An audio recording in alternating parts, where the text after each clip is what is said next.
Thank you, Nate. All right. Well, good morning, and thank you for your patience. So this is our Tier 1, right? I was going to joke and say Tier 2 after all of that. But Tier 1 presentation. I appreciate you guys being here. My name's Matt Brady with Utah Retirement Systems. I've been coming here every year for, I guess this is the third time since our switch. So we're going to dive into this Tier 1 presentation. I think most of you have seen this before, so hopefully this is mostly a review for you.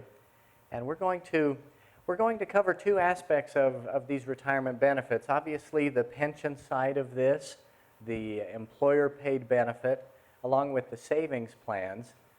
This will be your annual reminder that you need to be proactive, you need to be engaged in your own benefits and saving along the way. Far too often our public employees will rely too heavily on the employer-paid benefit and not save along the way to supplement that benefit. So we're going to spend a lot of our time on the defined benefit, the pension benefit, which becomes that monthly check during retirement. And then we'll shift gears and talk about your 401k, your 457 and IRA options and how the stock market plays into all of this. Does that sound good? All righty. Now, especially with this being recorded, I think there's value to questions that you may have. If you have questions that are good for the entire group, don't hesitate to raise your hand, and let's be as clear as possible with each other here. So right off the bat, we'll have this quick reminder that legislation led to a new retirement benefit for those who are new since July 1 of 2011. So we have a Tier 1 and a Tier 2 benefit. We've always had a public safety and a firefighter system, public employees, another contributory system, a governors and legislators system. It was already complex. And then they added the Tier 2 aspect to this as well. So now we have public safety and fire and public employees and everything in Tier 2 as well. Isn't that fun? We're focused on the Tier 1 benefit in general, which might be your contributory system or most likely the non-contributory Tier 1 public employees. We're that 2% multiplier, the 30-year retirement in general. Okay, so let's dive into that.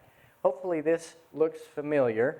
This is your annual pension statement that is sent out every March. How many of you still get a paper copy in the mail? Okay.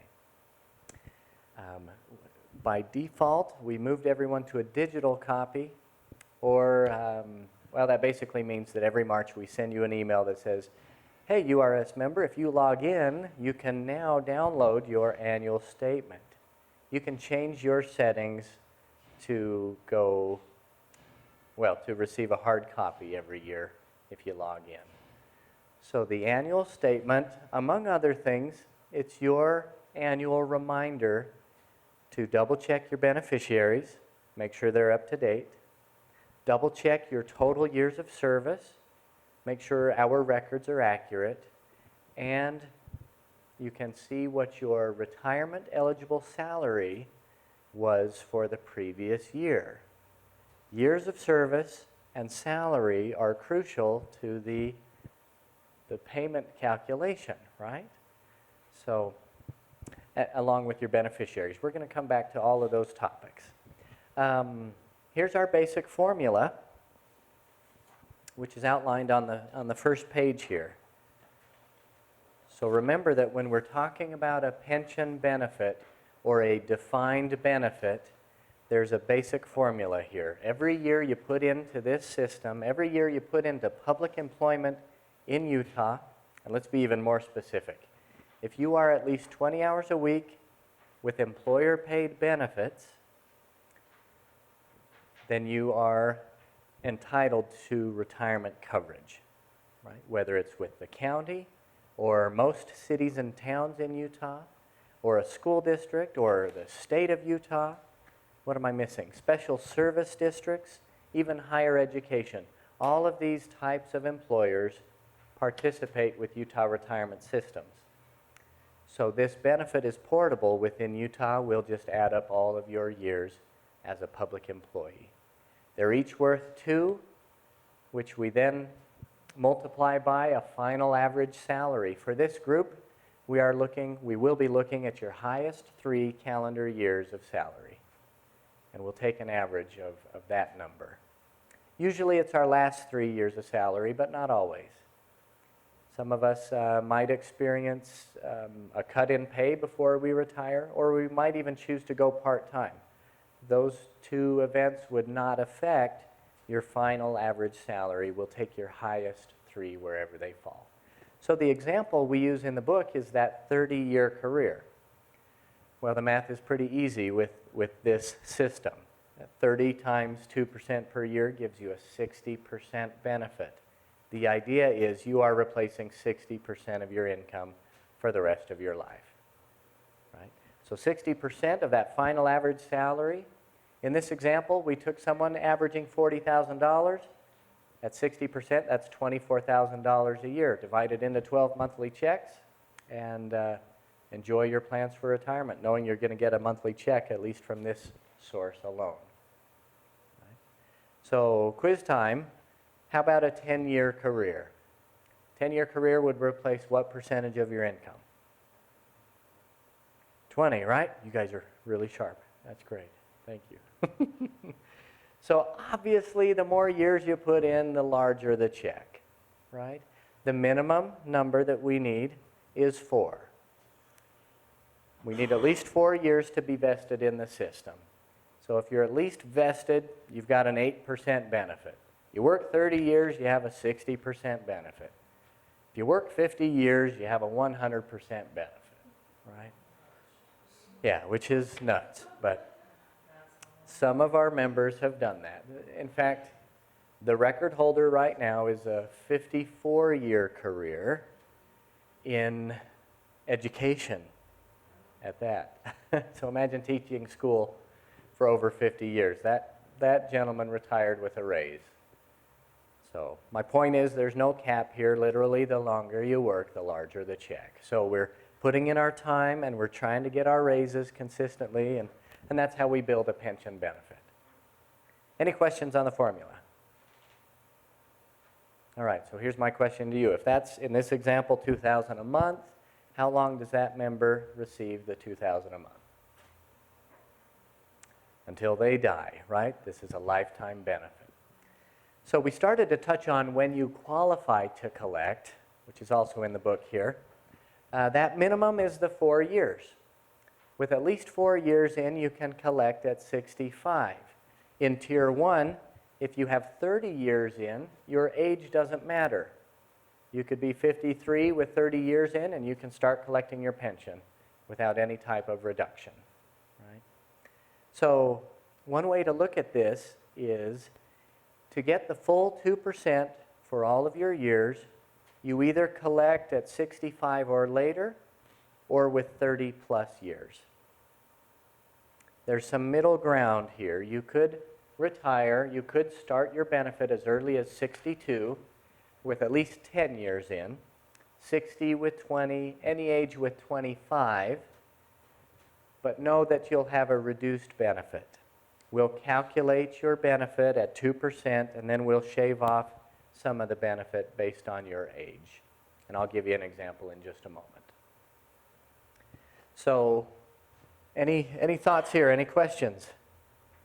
Yes, ma'am. So what if you retire at 60, but you wait to start earning the benefit at 65, and you get the full amount, right? Yes. So great point. She's saying, what if you retire at age 60, but you don't want to take that early age reduction? Can you delay the start of the pension? Absolutely. You could wait till 61, 62, all the way to 65. There's no point in delaying past 65 if you're no longer working, right? If we compare this to Social Security, we can start Social Security as early as what age? 62, and as late as age 70, with your full retirement age being around 66, 67, right? So if you start at 62, you're going to get a lower amount. If you wait all the way to 70, you're going to get a larger amount. So in our system, if you're no longer employed, you could say that age 65 is your 70, or maybe even your full retirement age.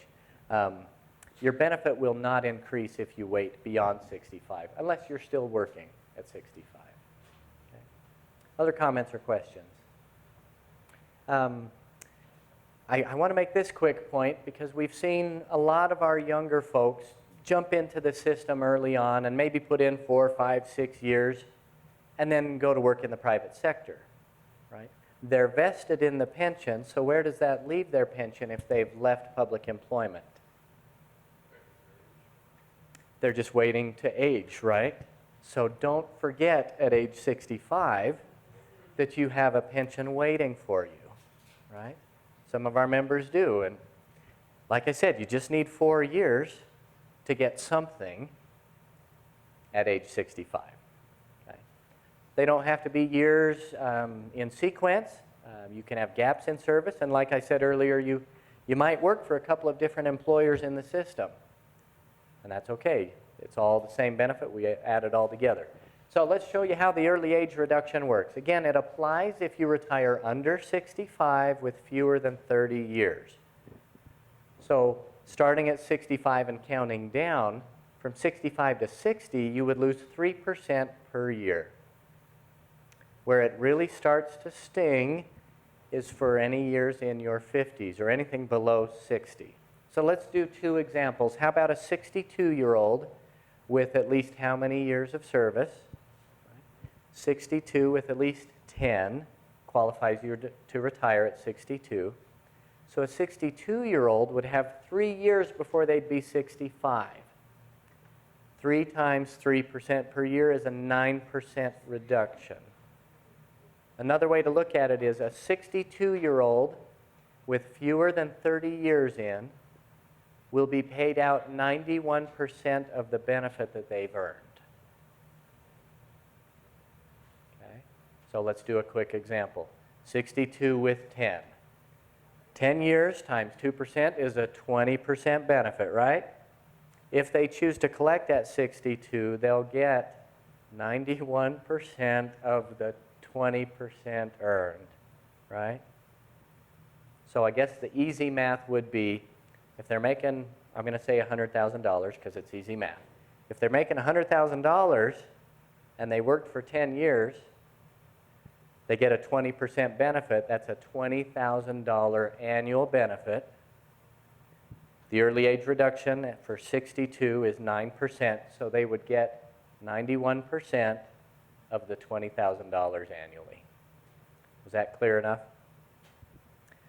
Too many people think that, let's back up a little bit, the early age reduction is taken off of the percentage earned. In other words, if it's a 9% reduction, this member would get 51% instead of 60. That's not how it works.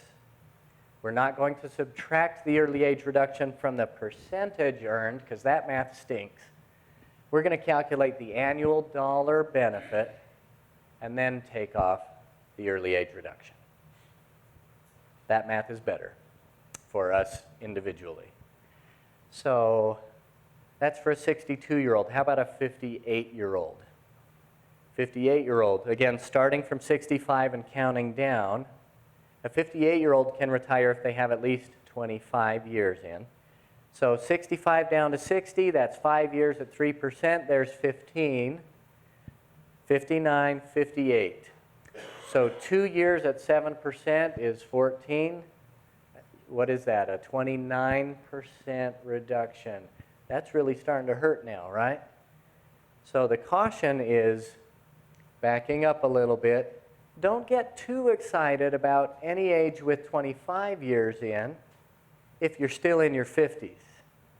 It's a pretty common scenario. The early age reduction will sting a bit, and it's a permanent reduction. So getting back to your point, can you retire, can you be done, but wait to collect until that early age reduction is lower or gone? Yes, yes you can. So it's that threshold from really 59 to 60 where we'll see people delay more often. in the long run, the reduction's not so bad if you've reached your 60s. But again, the magic numbers are 65 or 30 years of service. All right. Are we good so far? You're staying awake? That's awesome. Okay. Let's talk about then, well, before we go here, in fact, I'm going to blank that out for a minute. So obviously, we increase our benefit by working longer. We increase our benefit by making more money. There's another way to increase your benefit that comes in handy for some of our members, and that would be through a service purchase. Right? How many of you have heard of buying out your last 5 years, for example? So that's called a future service purchase, where you buy years that you don't even have to work. Right? The basic details there are you need to have at least 25 years in or be age 65 before you could buy up to 5 years.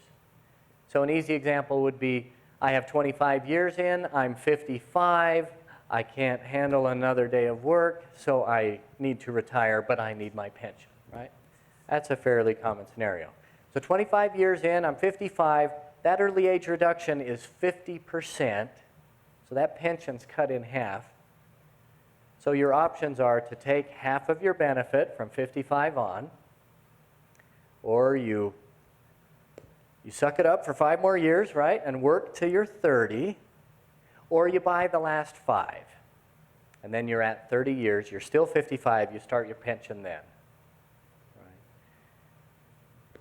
That would be a future service purchase. Oftentimes it's expensive. Depending on your scenario, it can be very worth it or not. And that's one of the areas that we can provide some advice on. We can help you calculate the cost and whether or not that would be worthwhile. Another type of service purchase that could come in handy would be, well, purchasing military time. If you have full-time U.S. active military duty, you could buy any of those years and have it count toward this pension.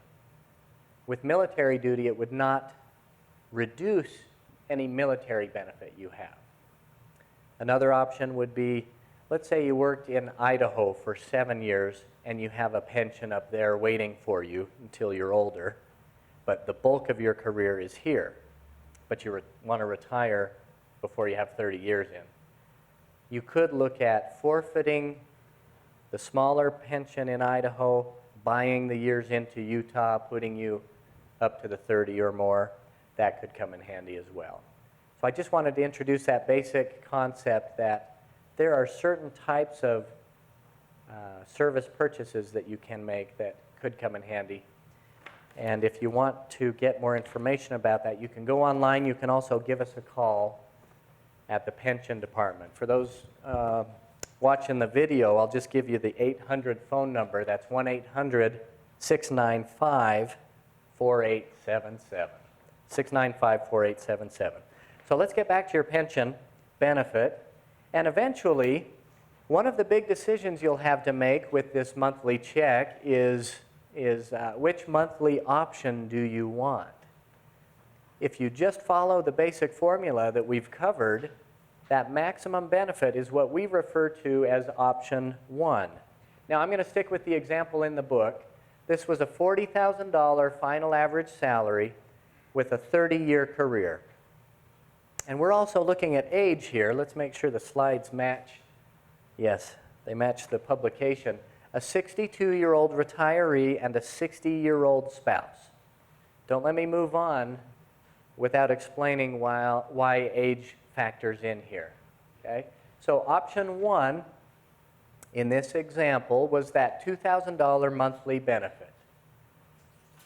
If you take option 1, the pension stops when you pass away. It's a lifetime benefit for your life only, right?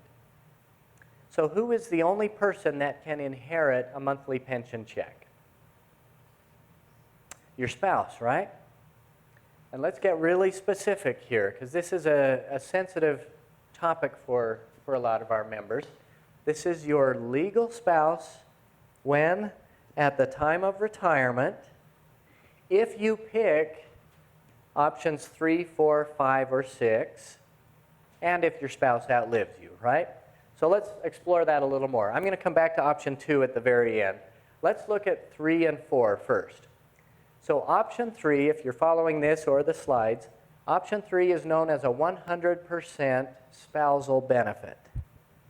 You'll notice the member in this case took about a $227 monthly reduction to possibly provide that same pension check to that spouse, right? So if you took option 3 and your spouse outlives you, the moment you pass on, the spouse simply continues to get the check you were getting. But you had to take a lower amount to provide that possibility.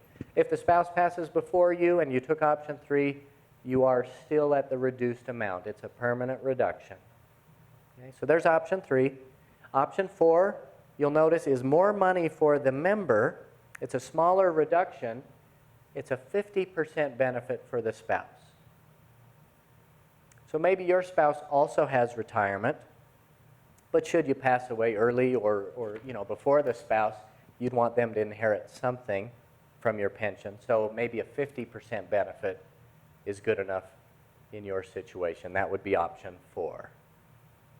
With option 4, it's still a permanent reduction. If your spouse passes first, you stay at that reduced amount. Okay, so are we good with 3 and 4? You may remember that we have 5 and 6, which are similar to 3 and 4. They're a little bit less per month. So what's the difference? You see the fine print here that says if you pick 5 or 6 and your spouse dies before you, your benefit as the member, the retired member, goes back up to option 1. Right? So again, if you take 5 or 6, you've got that peace of mind knowing that your spouse will inherit your pension check, but if your spouse passes first, you go back up to option 1. That's how 5 and 6 work. Otherwise, 5 is really similar to 3, and 6 is really similar to 4. So it's not too complicated. I guess if, first of all, you recognize if you're married or not when you retire. If you're single, you have option 1, maybe option 2. And then if you are married, what goes into this thought process, this decision-making process? Okay, the statistics, well, life expectancy, right? Am I going to live longer? Are you going to live longer? Most of us really don't know. How about your spouse's retirement, right? Do they also have benefits? Or, did you have a stay-at-home parent for most of the career who doesn't have any retirement? Or maybe your spouse is self-employed and doesn't have much retirement, right? All of this goes into play, along with, really, whether or not you like your spouse, right? See? I heard it. Yeah. If you're married, can you take option 1? Can you take? Absolutely, you can take option 1. Does your spouse have to sign off on your choice? Not legally. Maybe if you want to maintain a good relationship, you involve your spouse in this decision. But this is a big decision. It's a permanent decision. What do you think is most commonly chosen with married members? She's saying 3, 5, 3 or 5. 3 and 5 are very common. 1 is fairly common as well. 4 and 6 we don't see as often, but there's a time and a place for 4 and 6. Let's cover option 2 real quick. Option 2 is only an option for our members if they have time in the contributory retirement system. So let's jump back in history a little bit. Most of us are non-contributory, Tier 1. Non-contributory was created in 1986. From your perspective, non-contributory means you're not contributing to this benefit. Your employer is fully funding it. Pre-1986, it was all of our systems were contributory. So the funding was there because the member and the employer were funding the benefit, right? It might have been a 6 or a 7% contribution required by our members, and then the employer picks up the rest of the bill. That was the old system. What I'm getting at is for option 2. Option 2 says you take a little bit of a monthly reduction.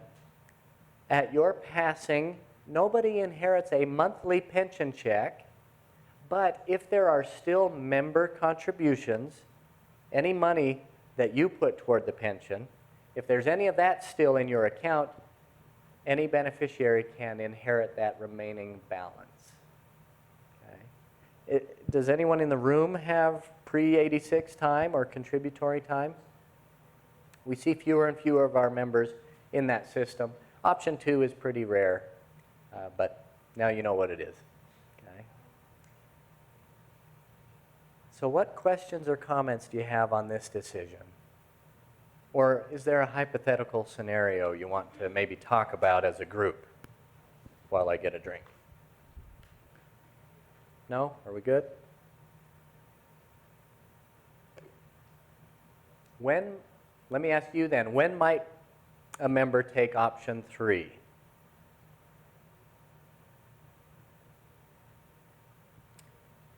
Especially maybe over option 5.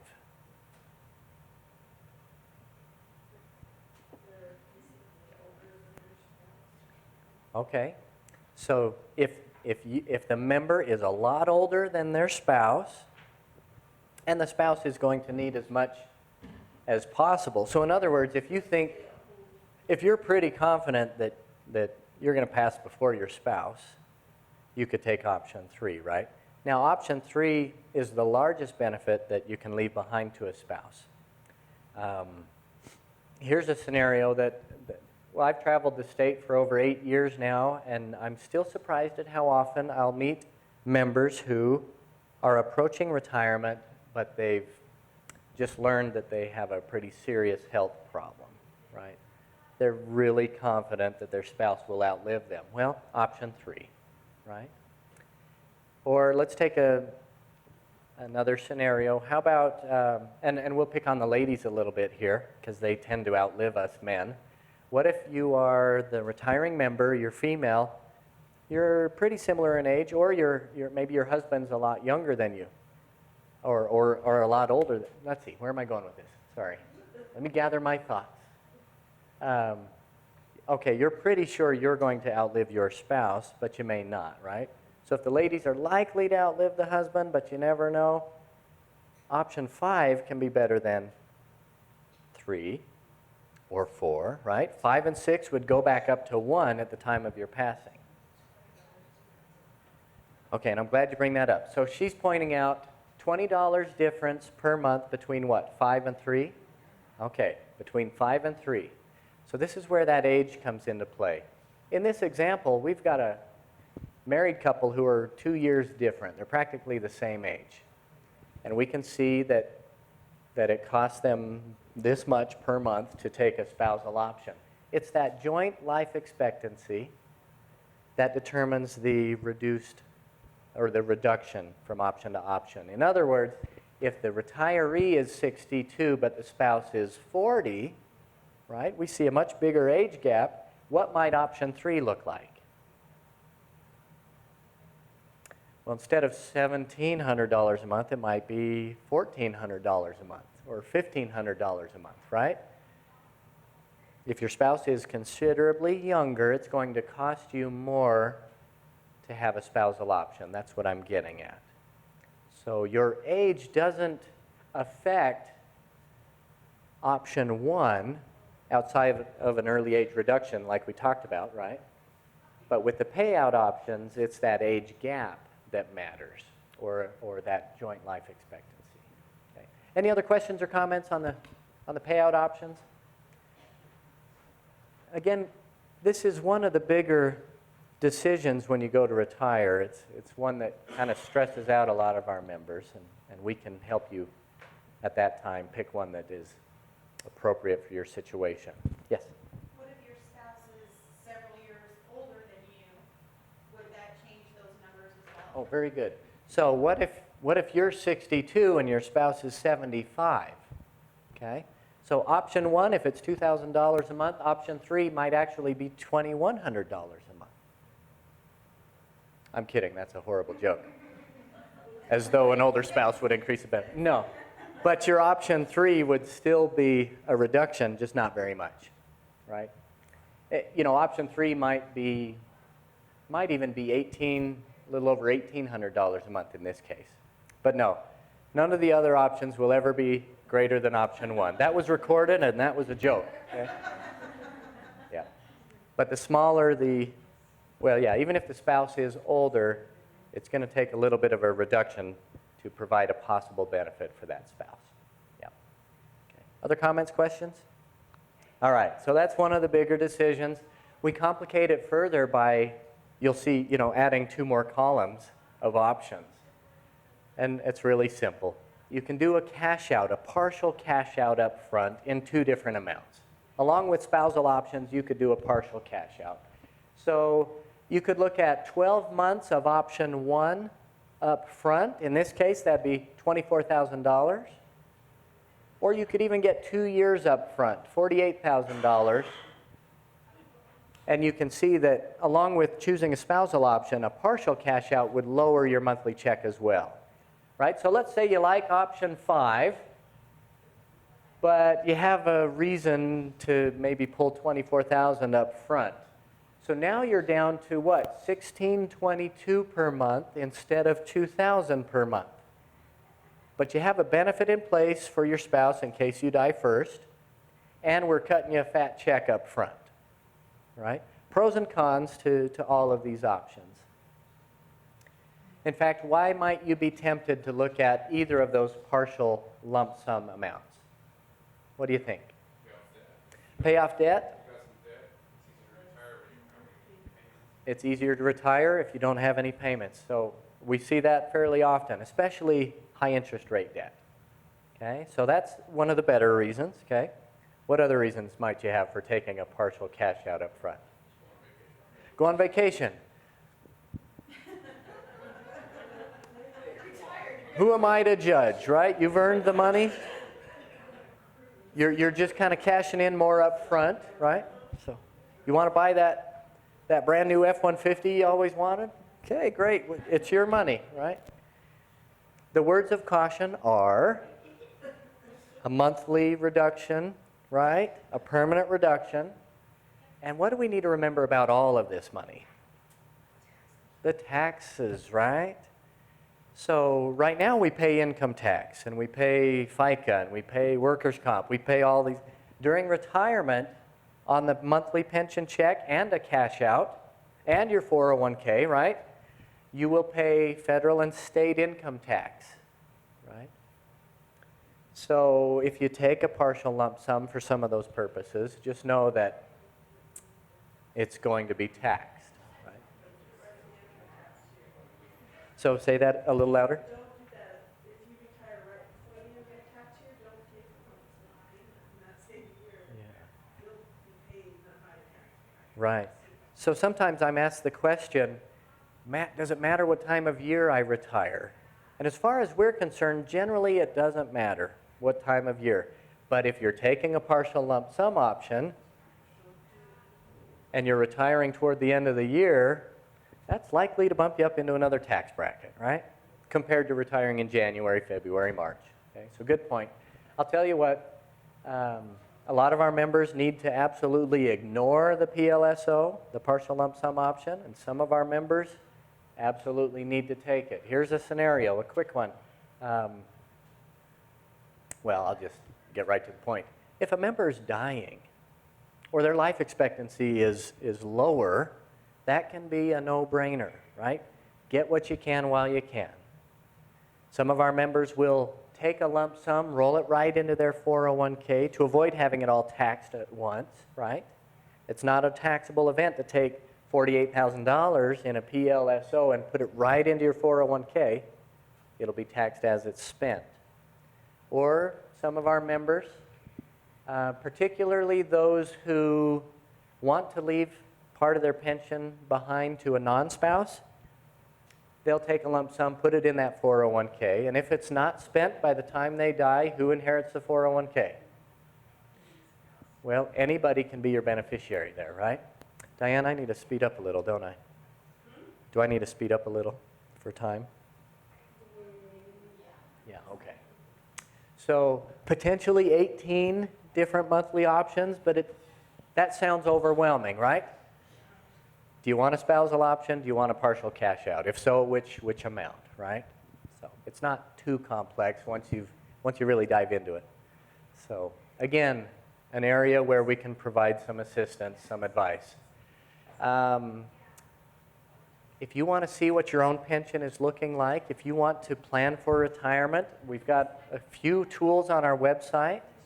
You can forecast where your salary is going, how many years you might end up with, and plug in your date of birth, and if you're married, plug in your spouse's date of birth. You can see what your numbers are likely to look like.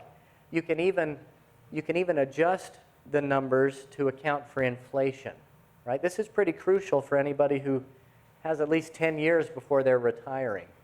If I'm 20 years away from retirement and I plug in my numbers and don't account for inflation, and I see $7,000 a month, I'm going to get pretty excited, right? 'Cause that sounds like a lot of money in today's value. What will that $7,000 a month in 20 years be worth in today's terms? So remember to factor in some inflation there. All right, let's keep rolling here.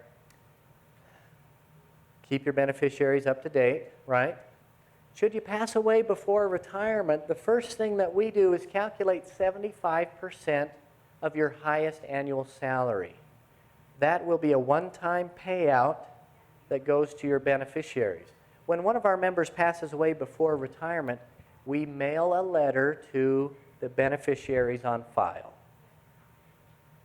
which basically says, hey, we're sorry for your loss. When you are ready, please give us a call so we can talk to you so we can settle some accounts, right? So this is the pension benefit. This is a lump sum benefit. Anybody can inherit lump sums, right? So don't hesitate to list non-spouses as beneficiaries on your pension. Should you pass away before retirement, there's a lump sum available. My wife is primary, my kids are secondary beneficiaries. My kids could divide up that 75%. They can't inherit a pension check. So keep your beneficiaries up to date. On top of that, if you flip to the back page, you'll see these details.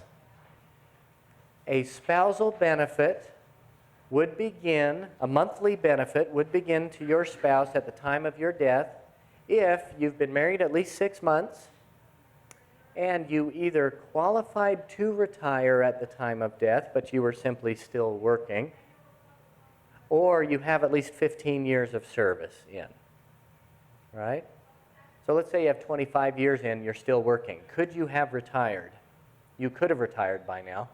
If you pass away and you're married, we start sending option 3 to your spouse. Okay. If you have at least 15 years in, but you can't retire today, and you pass away, 15 years generates at least a partial pension benefit to a spouse. So our death benefit, our active member death benefit before retirement really improves at the 15-year mark. We'll leave it at that because we're a little low on time. The post-retirement restrictions, retiring and coming back into public employment after you've retired, the laws still say, today's 2017, May 20-something, right? So here in May 2017, the law is still, you got to stay out a whole year. Stay out of public employment for a whole year, and that would not affect, a new job would not affect your pension check, right? If you come back within a year, back into any public entity in Utah, we have to stop sending you your pension check. Even if you're part-time without benefits, you avoid public employment for a whole year at least after you've retired. There are two exceptions to this law.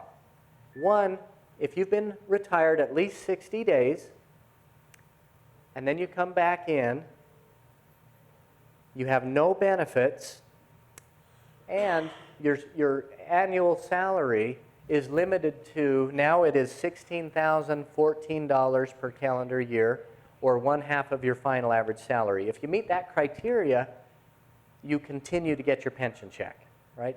That would basically be part-time work, maybe training your replacement, but you got to be out 60 days.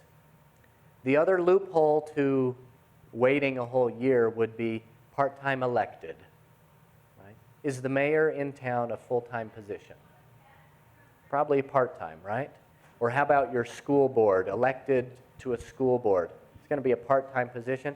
You can do any of that within a year of being retired, and it won't affect your pension. Okay? Can you retire and go to work for, what's the name of the chocolate store here? Yeah, what is it? Idle Isle, right. Can you go to work for Idle Isle right after retiring? Yeah, it's not going to affect your pension, right?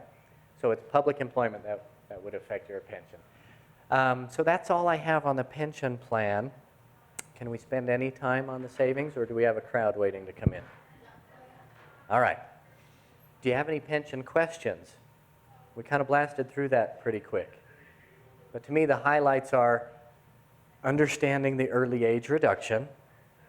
You have a better feel for what your monthly payout options are going to be, right? Those are kind of the bigger topics, I think, on the pension. Now, supplementing your pension is going to be crucial. Was this pension ever designed to replace all of your income? No, not unless you want to work 50 years, right? Was Social Security ever designed to replace all of your income? No. If you work long enough, those two benefits combined might get you pretty close. But it's the savings plans that can fill that gap, right? So just a quick reminder, through payroll deduction, you have 401k, 457, two types of IRAs that you can save in. The first three listed on page 3 are your tax-deferred plans. And you remember what this means, right? You save money before it's been taxed. That gives you a little bit of a tax credit this year. It grows and grows and grows, and later on, as you spend the money, then it is taxed, right? So that can help you lower your taxes now, and you can earn interest on what will eventually go to Uncle Sam. The flip, or the other type of tax benefit, would be that Roth IRA. If you want to pay your taxes up front and still save for retirement, jump into the Roth IRA. All the interest is tax-free later on. So you pay your taxes now, you get a potentially huge tax benefit later through tax-free growth. So we know you need to save. You need to determine, well, do I need more of a tax break now or later? And that can help you decide 401k, 457, or Roth. Or maybe a split and do both, right? More and more of our members will save in a 401k and a Roth IRA. A quick distinction between the 401k and 457 plan. The 457 plan is beneficial to members who plan to retire under the age of 55. I'll lay it out that way. If you're retiring at 52 and you're going to need retirement savings, well, age 52 in a 401k will carry a 10% penalty. There's no penalty on a 457 plan. But you can't touch that 457 while you're still working, unless you're still working at 70 and a half. So if you're retiring young, 457. If you're like most people and retiring after 55, stick with the 401k. Anything we need to clarify on these 4 plans? I'm skipping a lot of detail, but this is probably more of a review for you. Enrollment in any of these is always open, right? We send a report to Diane and Jenica every week saying, hey, Joe just increased his contributions in the 401k. They're the ones that do it in payroll, but it's all done through our website. You just follow these steps listed in our booklet here. Maybe a couple of reminders about how to invest, right? How's the stock market doing right now? We're about as high as we've ever been, right? There's a lot of uncertainty about, tomorrow, but we've had some awesome growth since that big recession in 08-09, right? I guess my reminder to the group is don't let your emotions affect how you invest. It's easy for us to panic when the market goes down, right? So if the market goes down, the general advice is stay the course. Your money in these investments represent shares of investments, right? It's the value of the shares that fluctuates. If the market goes down tomorrow, you still have the same number of shares and the value can come back up. If you're investing properly, meaning you're really young and you're really aggressive, that's okay. You don't need the money tomorrow, so you can stay aggressive. If you're really close to retirement and you have a healthy amount in the income and the bond funds, you shouldn't worry too much if the market goes down either. Because if you need the money, you can draw from the income or the bond fund, and they're a lot safer, right? If you hate this stuff and you want us to manage it properly for you, just pick a target date fund that matches the year that you're probably going to be starting to spend the money, thereabouts. So the target date funds are a really popular option for those who just want a hands-off approach. If you want advice on this, sign up for a one-on-one appointment. But the overall message here is don't rely solely on Social Security and your pension to get you through retirement. It might be sufficient if you've worked long enough. Most of us are going to need savings plans to supplement our income. And if you're investing properly, you'll have that kind of long-term growth that people like me promise you. The people that mess up the growth are the ones that buy high and sell low, or the people that don't save. I better stop there. Again, we've got phone numbers on the brochures. We're happy to help in any way we can, and I appreciate the invitation to be here. Any last-minute questions for the group? Awesome. Thanks for staying awake. Appreciate your time, and I'll see you around. Thank you.